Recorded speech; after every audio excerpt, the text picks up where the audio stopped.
Learn Arduino and make projects के lecture number 7 running DC motor in clockwise and anticlockwise direction में आपका स्वागत है।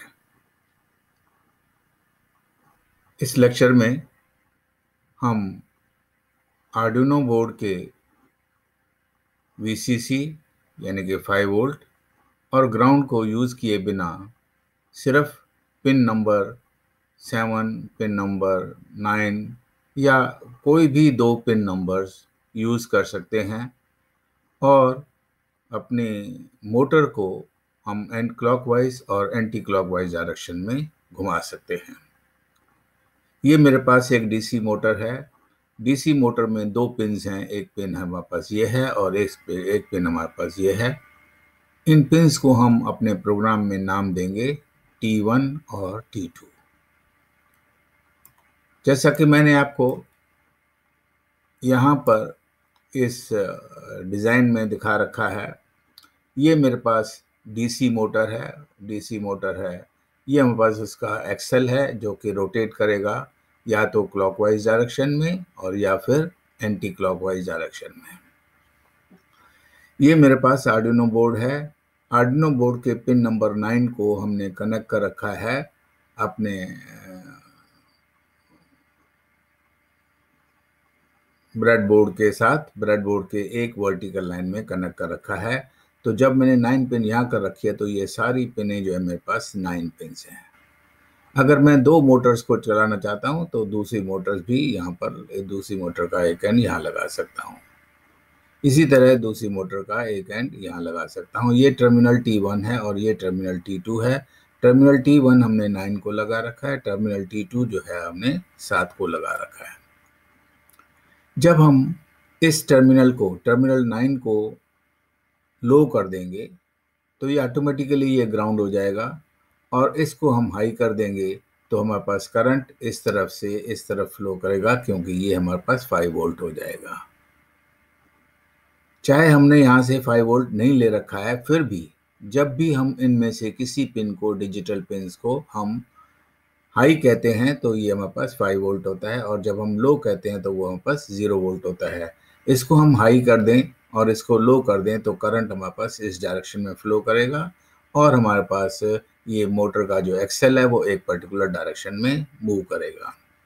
और अगर हम इस पिन को हाई कह दें और इस पिन को लो कह दें तो ये हमारे पास 5 वोल्ट हो जाएगा और ये मेरे पास ग्राउंड हो जाएगा और करंट हमारे पास यहाँ से यहाँ पर फ्लो करेगा। इसलिए ये जो मोटर है वो दूसरी डायरेक्शन में मूव करना शुरू कर देगी। तो प्रोग्राम इसका डेफिनेटली बहुत सिंपल होगा और उस प्रोग्राम में सिर्फ यही किया जाएगा कि एक को पॉजिटिव, एक को लो कर दें, दूसरे को हाई, और अगली बार टर्मिनल T2 को लो कर दें और टर्मिनल T1 को हाई कर दें। तो इस तरह हमारे पास अल्टरनेटली ये प्रोग्राम चलता रहेगा, पर हमें डिले करना होगा। जब एक डायरेक्शन में घूम रहा है तो हम देखना चाहेंगे कि कितनी देर के लिए वो क्लॉकवाइज डायरेक्शन में मूव कर रहा है, कितनी देर में वो एंटी क्लॉकवाइज डायरेक्शन में मूव कर रहा है। तो अब हम देखते हैं कि उसके प्रोग्राम को हम अपडेट देखते हैं। प्रोग्राम को रन करने के लिए मैं इसको, ये प्रोग्राम सामने आ गया।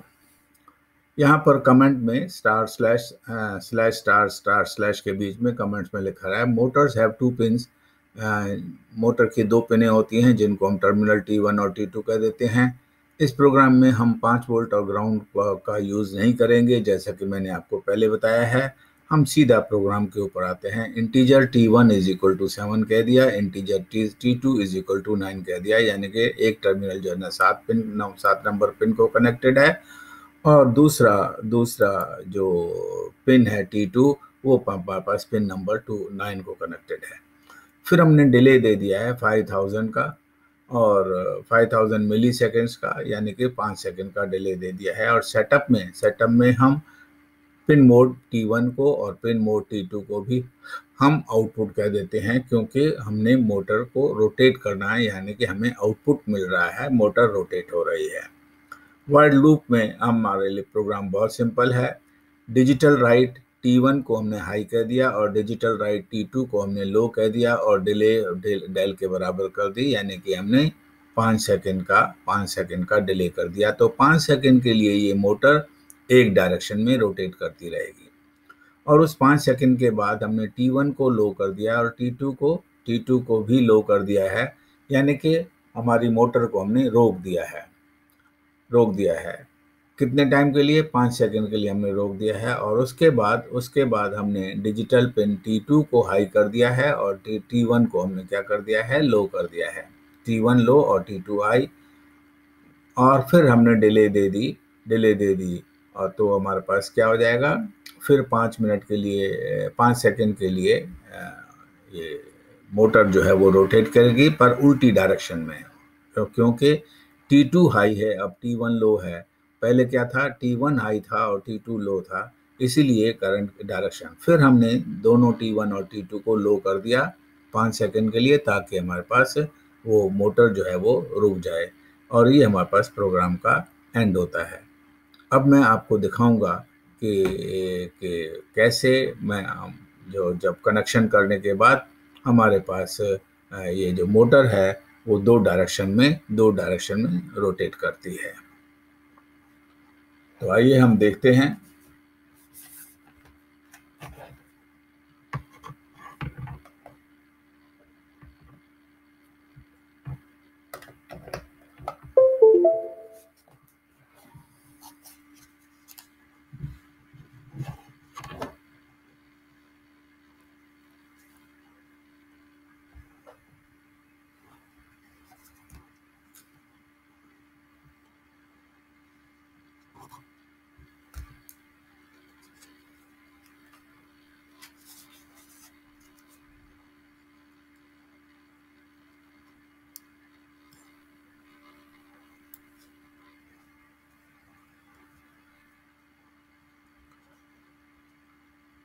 देखिए, ये मेरा आर्डिनो बोर्ड है और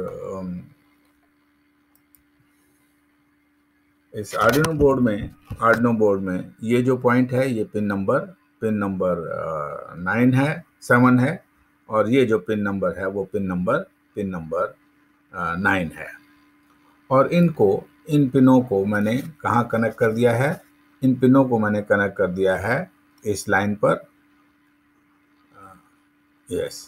इस लाइन पर और इस लाइन पर कनेक्ट कर दिया है। और जब ये पिन ऐसे कनेक्ट हो गया तो ये सारा हमारे पास, ये जो सारी की सारी हॉरिजॉन्टल लाइन है वो मेरे पास क्या बन गई? ये पिन नंबर 9 बन गई, और ये सारी हॉरिजॉन्टल लाइन पिन नंबर 7 बन गई। तो इसका जो मोटर का एक एंड हमने यहाँ पर लगा दिया और मोटर का जो दूसरा एंड हमने यहाँ पर लगा दिया। इस तरह हमारे पास मोटर्स के दो पिनों को हमारे पास आर्डिनो की पिन नंबर 7 और पिन नंबर 9 से। और आप देख रहे हैं कि ये मोटर जो है ना वो चल रही है। इसके ऊपर हमने एक कागज़ का पॉइंटर लगा रखा है ताकि आपको दिखाई दे जाए ये मोटर रोटेट कर रही है एंटी क्लॉकवाइज डायरेक्शन में। अब ये मोटर रोटेट करेगी क्लॉकवाइज डायरेक्शन में 5 सेकंड के बाद। हाँ,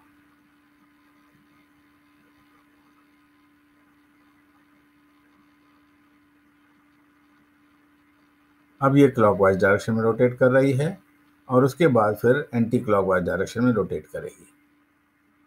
उधर चला जाएगा, ये उधर चला गया, और इसका मतलब है वो एंटी क्लॉकवाइज डायरेक्शन में रोटेट कर रही है। इस तरह हमारे छोटे से प्रोग्राम से ये हमारे पास एक बार क्लॉकवाइज डायरेक्शन में, एक बार एंटी क्लॉकवाइज डायरेक्शन में। और इसका यूज़ हम उठा सकते हैं फॉर मेकिंग एनी प्रोग्राम, कोई भी प्रोग्राम जिसमें हम चाहें कि करंट पहले एक डायरेक्शन में फ्लो करे और करंट फिर दूसरी डायरेक्शन में फ्लो करे, तो हम इस मेथड को यूज़ कर सकते हैं। हमें आर्डिनो के VCC और ग्राउंड को यूज़ करने की ज़रूरत नहीं पड़ेगी। इसी के कॉरस्पॉन्डिंग मैंने एक और एक्सपेरिमेंट डिवाइस किया हुआ है जिसका वीडियो हम बाद में दिखाएंगे। और उसमें हमने क्या किया है, एक कॉइल ले ली है। इस कॉइल के दो एंड्स जो हैं उसको हमने पिन नंबर 7 और पिन नंबर 9 पर लगा देते हैं। ये कॉइल एक हॉलो सिलेंडर के ऊपर वाउंड है। जब हम एक डायरेक्शन में करंट फ्लो करते हैं तो अंदर हमारे पास हॉलो सिलेंडर के बीच में हमारे पास मैग्नेटिक फील्ड डेवलप होता है एक डायरेक्शन में, और फिर जब हम उसके पिंस के हाई और लो को चेंज कर देते हैं तो करंट हमारे पास फ्लो करता है अपोजिट डायरेक्शन में, और जिसको हम देख सकते हैं, इस मैग्नेटिक फील्ड की डायरेक्शन के चेंज को हम देख सकते हैं using the compass needle. Thank you very much for watching.